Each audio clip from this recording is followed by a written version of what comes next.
hang our hat on Amazon and Google. We need to continue to look at biotech firms that we want to have here in the region. We want to look at other professional service firms that can come here, medical facilities that can come here. And again, the way to be able to do that is to show them that, again, the safety and the improvements that we're doing onto our infrastructure are a priority. Will that help your pitch to get more funding? Because such an investment has been made, and that will help the roads, and so.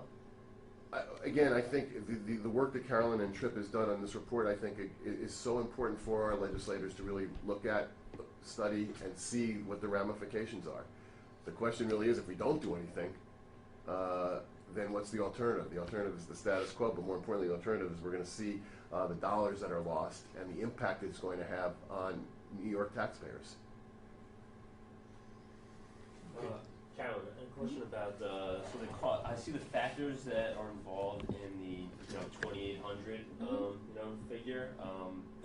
How do you guys calculate that? How do you calculate the cost of hours lost, or how does that come about? So as you see, there's 3 different components to that overall cost, that $2,800 cost locally and the $24.8 billion cost statewide. So the first component of that is what we call extra vehicle operating cost. To arrive at that number, we take AAA's figure for the average cost each year to operate a motor vehicle, and we use that as our baseline.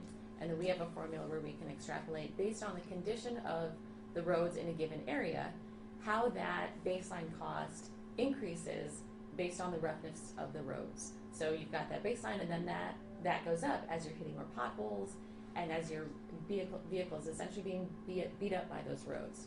So that vehicle operating cost includes accelerated vehicle depreciation, it includes repair costs and tire wear that come as a result of the condition of the roads. The second component is the cost of lost time and wasted fuel as a result of being stuck in traffic congestion. That figure comes from the Texas Transportation Institute, which is a research organization based at Texas A&M University. They produce a regular report that looks at traffic congestion in several hundred of the largest urban areas in the country. And they calculate the number of hours lost each year and then the financial cost of the lost time and wasted fuel. So we use their research for that particular figure. The safety costs that we cite come from the National Highway Traffic Safety Administration. They've calculated the financial cost of traffic crashes. And again, that's just the financial cost. So that's lost household productivity, medical costs, insurance costs that are as a result of traffic crashes. As I said, NHTSA's got a figure that tells them the entire cost of those crashes. We use a figure that represents 1/3 of that cost, because the research shows that 1/3 of crashes in some way can be attributed to the roadway itself. Now certainly there are other factors that go into crashes, but the driving environment itself has a big role, especially the presence or the absence of safety features, things like rumble strips or median barriers or turning lanes that make the driving environment more forgiving, so that, like I said, if a driver makes a mistake on the road, they don't pay for that mistake with their life.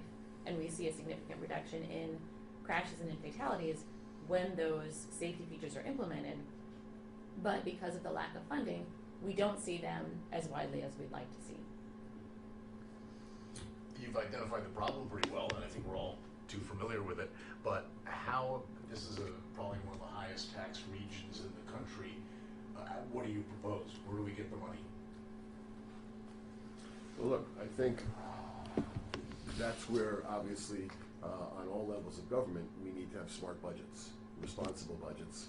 We can't spend and pretend, spend the money and pretend that it's going to come out of nowhere. So decisions have to be made.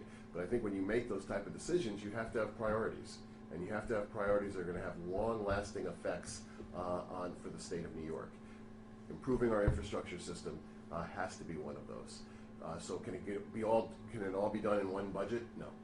But we need to start the process of really, again, engaging our legislators on all levels of government to make this a priority, so that as they're going into their budget seasons, and they're all at different times of the course of the year, it's really on everybody's mind. This report, I think, again, as I said, can be the playbook that really we can give to each legislator, so that as they're in their conferences and they're in discussions, they're looking at these numbers, and they're looking at the cause and effects of what could happen if we don't do anything. The federal gas tax has not been raised since 1993. So that's a conversation that they've been having in Washington for Since 1900. years and years and years. Seems like. So that's something. The federal reauthorization expires in 2020, the FAST Act. So that's something that our elected officials in Washington will have to look at. If it's not going to be the gas tax, what else is it going to be? P3s, private partnerships, user charges, tolling, more tolls. Tire taxes? Are there taxes on tires already? It's kind of a good way to tax use. I think there's a New York State tire tax right now, but that goes to recycling. But these are all conversations that people are having in Washington. So,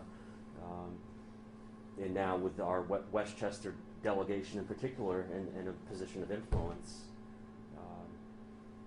these are conversations that we'll be having in the next year. So.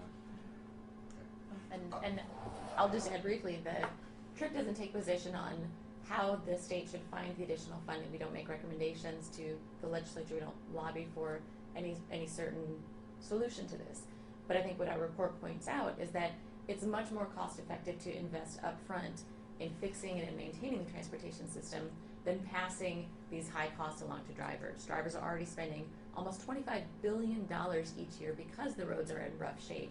If that money was invested in improving the transportation system instead, you would see the financial burden on drivers lifted, and you would also see a greatly improved transportation system instead. So even if just a fraction of the costs that are already being lost by drivers were invested into the system, it would go a long way towards addressing the problem. How does it compare to LA? We've not done any comparisons in the context of this report. We just put out a national report last month that ranked cities with the roughest pavement conditions in the country. Los Angeles was, unsurprisingly, at the top of that list. I'd have to go back and look to see where the New York metro area ranked among large cities.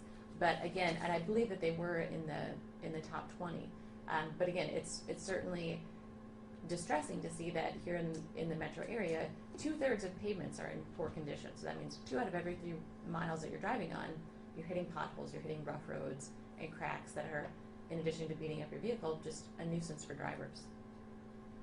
As 3 informed locals, can you give us some ideas of where some of the worst roads are that we, like, does AAA keep track of what intersections or what stretch of roads are blowing people's tires out? No, that's actually a great idea. That we could try to get that data.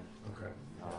Any suggestions? Even the Journal News, you drive around. Do you guys know of any bad roads we can go shoot? Well, I know there was a section up in 684, I think on News 12 a few weeks ago or a few months ago, up near Katona, where people are complaining about. And I work on Long Island. I know the Wantagh Parkway we get complaints about. And if you hit a pothole and knock out a tire or two, it can easily cost you $600-$800. So, and that's a cost that comes out of your pocket, because most localities have prior notice laws where you can't file a claim. New York will take a claim, though. Is that not right? New York? Not during the winter. I think it's October to May. Oh, is that right? They're immune. So that's a cost that comes right out of your pocket typically. And that's another issue. We had a very bad winter last year, and I think that caused certainly an increase in terms of accidents, flat tires that were happening on our highways. I'm hoping we have a better winter, but we always have to be prepared for Mother Nature and what Mother Nature can do to our infrastructure system that is already in need of repair. Thank you. Thank you very All right. much. Thank you, guys. Thank you.